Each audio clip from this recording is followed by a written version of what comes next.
একজন নার্সকে হিজাব পরার কারণে তাকে বরখাস্ত করা হয়েছে। এটা খুব অনভিপ্রেত এবং ভয়ঙ্কর একটা অভিযোগ। আজকে আমরা জানি এই কয়েক বছর আগে যে একটা বোন অল ইন্ডিয়া যে নিট 25 লক্ষ মানে ছাত্রছাত্রীর মধ্যে সে 720-র মধ্যে 720 অর্থাৎ সর্বোচ্চ নাম্বার পেয়ে প্রথম হয়েছিল, একটি মহিলা এবং হিজাব পরিহিতা। ফলে হিজাব একটা নির্দিষ্ট ধর্মীয় বিশ্বাস, সেই হিজাব পরার কারণে কারো চাকরি চলে যেতে পারে না। এর আগেও আমরা দেখেছি ভারতবর্ষের অন্য একটি রাজ্যে, সেখানে হিজাব পরার জন্য একজন কলেজের একজন অধ্যাপিকাকে সেখানে তাকে চাকরি ছাড়তে বাধ্য হয়েছে। তিনি চাকরি ছেড়েছেন কিন্তু হিজাব ছাড়েননি। যারা হিজাবকে মনে করে যে তার মান সম্মান ইজ্জত আব্রু এবং ধর্মীয় অধিকার ধর্মীয় স্বাধীনতা সেটা সে পালন করবে, সেখানে যদি কেউ কোনো কর্তৃপক্ষ যদি হস্তক্ষেপ করে তারা কিন্তু তার ধর্মীয় স্বাধীনতায় এবং ব্যক্তিগত স্বাধীনতায় তারা হস্তক্ষেপ করছে। যারা করছে তাদের বিরুদ্ধে ব্যবস্থা নেওয়া দরকার এবং রাজ্য সরকার রাজ্য প্রশাসনকেই কিন্তু তৎপর হতে হবে। এই সমস্ত অপকর্মকারীগুলো যেন ছাড় না পায়, তাদের বিরুদ্ধে ব্যবস্থা নিতে হবে। ধর্মীয় স্বাধীনতা এবং ব্যক্তি স্বাধীনতায় হস্তক্ষেপ করার অধিকার ভারতবর্ষের আইন এবং বিচার ব্যবস্থা কাউকে দেয়নি। যারা আজকের এই হস্তক্ষেপ করেছে বা করার চেষ্টা করছে বারে বারে, তাদের বিরুদ্ধে রাজ্য প্রশাসন রাজ্য সরকারকে ব্যবস্থা নিতে হবে। এটা আমজনতার দাবি, এটা আমরাও দাবি জানাচ্ছি।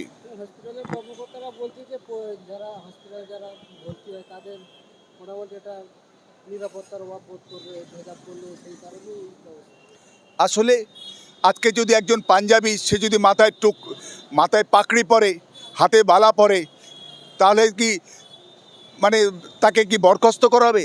সেটা তার ধর্মীয় স্বাধীনতা। ঠিক একইভাবে একজন পুরোহিত সে যদি গলায় পৈতে পরে ঘোরে, সে নির্দিষ্ট পোশাক পরে, ফলে তাকে কী করতে হবে? একজন যারা খ্রিস্টান মিশনারি যারা, তারাও নির্দিষ্ট রকমভাবে পোশাক পরে, মাথায় স্কার্ফ পরে, মাথা ঢেকে রাখে। ফলে প্রত্যেকটা আমরা ভারতবর্ষের যে বৈচিত্র্যের মধ্যে ঐক্য, নানা ভাষা নানা মত নানা পরিধান থাকবে ভারতবর্ষে। এটাই ভারতবর্ষের সংবিধান, এটাই ভারতবর্ষের ঐতিহ্য, এটাই ভারতবর্ষের পরম্পরা। সেটাকে আজকে যারা অস্বীকার করতে চাইছে, যারা এর বিরুদ্ধে প্রোপাগান্ডা করছে বা একটা কুযুক্তি খাড়া করছে, তারা আসলে ভাবের ঘরে চুরি করছে। এরা ভণ্ড, এরা মিথ্যুক, এরা ভারতবর্ষের যে পরম্পরাকে, ঐতিহ্যকে, ইতিহাসকে অস্বীকার করার স্পর্ধা দেখাচ্ছে। তাই এদেরকে ক্ষমা করার জায়গা নেই, এদের বিরুদ্ধে ব্যবস্থা নিতে হবে। ধর্মীয় স্বাধীনতা, ব্যক্তি স্বাধীনতায় হস্তক্ষেপ করার অধিকার ভারতবর্ষের আইন, ভারতবর্ষের সংবিধান কাউকে দেয়নি। যদি কেউ উল্লঙ্ঘন করে তার বিরুদ্ধে ব্যবস্থা নিতে হবে। এটাই আইন, এটাই সংবিধান, এটাই ভারতবর্ষের পরম্পরা এবং ইতিহাস ঐতিহ্য। এ ধরনের ঘটনা আমরা দেখছি বেড়েই চলেছে।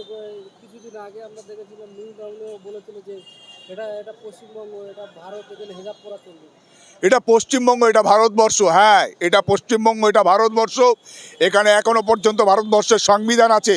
সেই সংবিধান পরিষ্কারভাবে বলেছে এটা ভারতবর্ষের সংবিধান, ধর্মনিরপেক্ষ সংবিধান। প্রত্যেকের থাকবে ধর্মীয় স্বাধীনতা, ধর্ম পালনের স্বাধীনতা, ধর্মীয় পোশাক পরিধানের স্বাধীনতা। সেখানে যদি কেউ হস্তক্ষেপ করে, সে আজকের স্বাধীনতার, তার ব্যক্তি স্বাধীনতার এবং তার যে ধর্মীয় স্বাধীনতা, সেখানে হস্তক্ষেপ করছে। তারা আজকের বেআইনি কাজ করছে। ফলে যদি কেউ বলে যে এটা বাংলা, এটা ভারতবর্ষ, না, এটা সব ধর্মের, সব বর্ণের মানুষ। এখানে জাতের ভিত্তিতে, ধর্মের ভিত্তিতে, লিঙ্গের ভিত্তিতে, ভাষার ভিত্তিতে কোনো বৈষম্য থাকবে না। এটাই আইন, এটাই ভারতবর্ষের সংবিধান।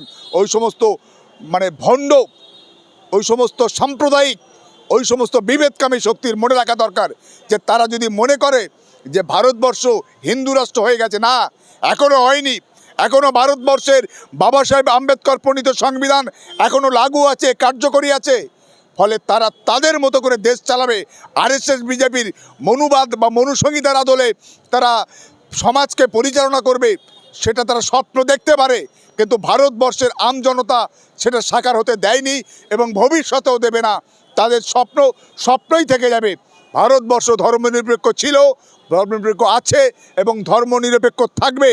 এবং সেখানে কোনো জাতি, ধর্ম, বর্ণ, লিঙ্গের ভিত্তিতে, ভাষার ভিত্তিতে কোনো রকম বৈষম্য আইন এবং বিচার কখনো মেনে নেয়নি এবং ভবিষ্যতেও মেনে নেবে না। যারা এটার বিরুদ্ধে কাজ করবে তাদের বিরুদ্ধে আইন এবং প্রশাসন ব্যবস্থা নেবে, এটাই আম জনতার, আম ভারতবাসীর চাওয়া এবং তাদের দাবি।